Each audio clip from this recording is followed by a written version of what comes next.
TDP కూటమి ప్రభుత్వంలో రాష్ట్రానికి ఒరిగింది శూన్యమని పొత్తులతో గెలిచిన పార్టీలు ఒక్క హామీ కూడా నిలబెట్టుకోలేదని వైఎస్ఆర్సీపీ రాష్ట్ర అధికార ప్రతినిధి మాజీ ఎమ్మెల్యే రాచమల్ల శివప్రసాద్ రెడ్డి ధ్వజమెత్తారు.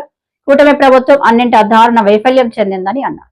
ఆశ్చర్యకరంగా ఉంది అని చెప్పి ఎవరైనా అనుకుంటే ఇది నా మాట కాదు మిత్రులారా, చరిత్ర చెప్పిన సాక్ష్యం, చరిత్ర చెప్పిన సత్యం.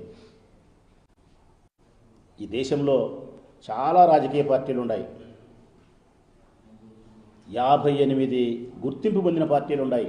1 కాదు, 2 కాదు, 3 కాదు, 28 రాష్ట్రాలు ఉన్నాయి. 6 జాతీయ పార్టీలకు 6 పార్టీలకు జాతీయ హోదా వచ్చింది. కాంగ్రెస్ కానీ, బీజేపీ కానీ, పీపుల్స్ నేషనల్ పార్టీ కానీ, ఆమ్ ఆద్మీ కానీ, బహుజన కానీ, కమ్యూనిస్ట్ సిపిఐ సిపిఎం కానీ, ఈ పార్టీలకు జాతీయ హోదా ఉంది.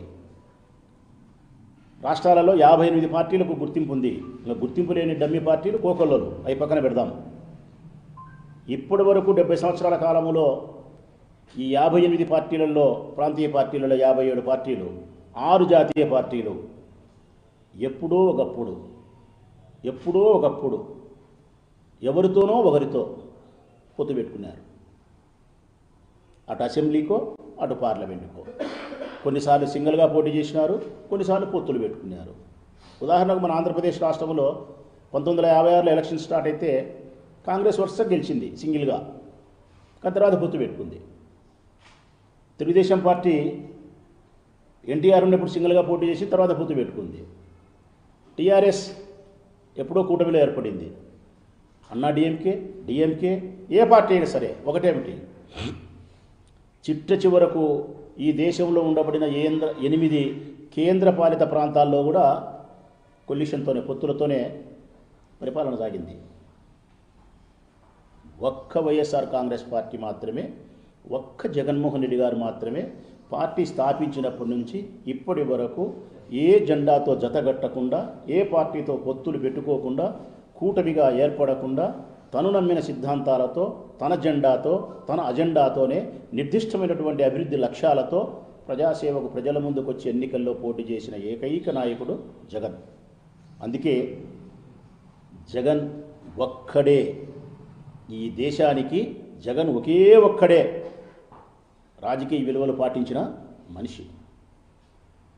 నేను ఏం చెప్పదలుచుకుంటానా తెలుగు వారందరికంటే, ఎప్పుడైతే ఒక రాజకీయ పార్టీ మరొక పార్టీతో పొత్తు పెట్టుకుంటుందో, మరొక జెండాను జతగడుతుందో, కూటమిగా ఏర్పడుతుందో, స్వయం బలం లేదని, సొంత బలం లేదని, సొంత బలం లేకుండా ఊతకర్రల సాయంతో ఎన్నికల్లో పోటీ చేసిన రాజకీయ పార్టీలు గెలిచిన తర్వాత పాలనలో సొంత ఆలోచనలు ఉంటాయా మిత్రులారా, లేక అరువు తెచ్చుకునే ఆలోచనలు ఉంటాయా? అరువు తెచ్చుకునే ఆలోచనలే ఉంటాయి. ఎంతసేపున్న మిత్రపక్షమైనటువంటి రాజకీయ పార్టీలను సంతృప్తిపరచడానికే 5 సంవత్సరాల పాలనలో సమయాన్ని ఖర్చు చేస్తుంది తప్ప రాష్ట్రాన్ని అభివృద్ధి చేయడానికి కానీ, పేదవారిని అభివృద్ధిలోకి తీసుకొచ్చేదానికి కానీ సొంత ఆలోచనలతో పరిపాలన చేయలేదు. మన రాష్ట్రాన్ని గమనించండి. ఎన్నో రాష్ట్రాలు, 27 రాష్ట్రాలు వద్దు, మన తెలుగువారు మన రాష్ట్రాన్ని గమనిస్తాం. ఆంధ్రప్రదేశ్ను 3 పార్టీల కలయికతో ఇక్కడ అధికారంలోకి వచ్చినారు. కూటమి, తెలుగుదేశము, బీజేపీ, జనసేన. నేను అడుగుతా ఉన్నా, ఈ 3 పార్టీలకు స్వయం బలంతో వైఎస్ఆర్ కాంగ్రెస్ పార్టీని ఓడించి గెలవగలిగినటువంటి సంఖ్యాబలం, సీట్లది, ఓట్లది ఉందా?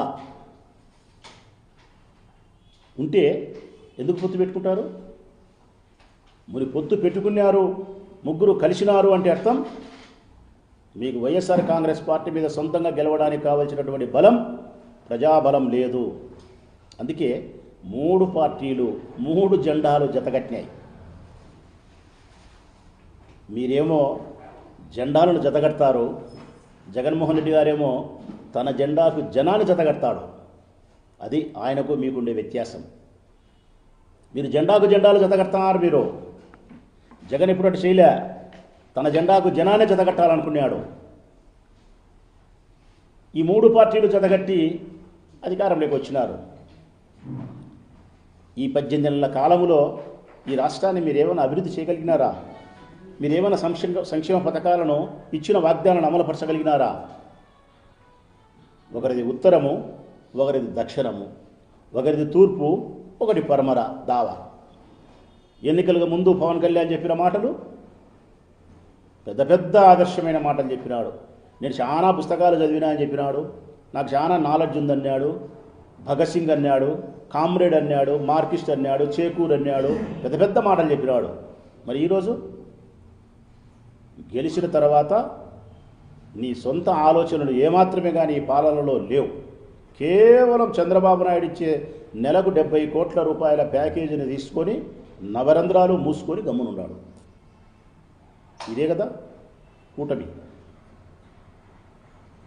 అసలు ఆయన మాట్లాడతాడు పవన్ కళ్యాణ్ గారు, జగన్మోహన్ రెడ్డి